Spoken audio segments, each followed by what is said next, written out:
support it. Gentlelady's In time has addition to expired. what has happened Gentlelady yesterday. yields back. Gentlelady from North Carolina is recognized. Thank you very much, Mr. Chair. I know that my colleagues have talked about the situation in Minnesota, which is appalling on so many levels. But this isn't just happening in Minnesota. ICE and CBP are exceeding their jurisdiction all over this country, and they're doing it with almost no consequences. Even my Republican senator, Senator Tillis, has been asking for accountability for how ICE and CBP have been operating in North Carolina.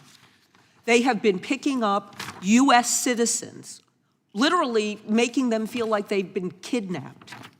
I had a woman in my district who was just swept up. She had done everything right. She had work authorization. She came here as a child. She had an attorney. She ended up spending a month in detention before our government said, whoops, it's Christmas. She's been all over the news. Maybe we should let her out. Thank God she got out.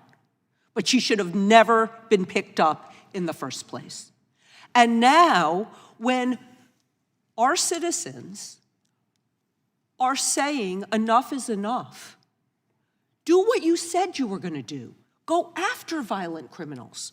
We're all for that. Every single one of us is for going after people who have a violent criminal history, the repeat offenders that I know my colleague, Mr. Knott, talks about.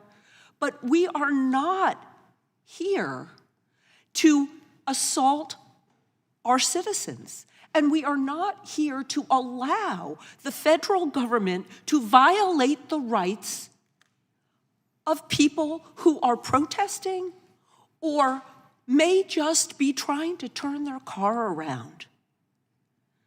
This committee should be about oversight. It should be about preventing and punishing crime, but it should also be about calling out federal agents who are using their authority and legal force improperly. We can do both at the same time, and our Constitution demands that we do both at the same time. And when this committee just decides to take one side and not admit when something is wrong, and I'm not here to say it's always the Republicans who do that. Sometimes Democrats do that too.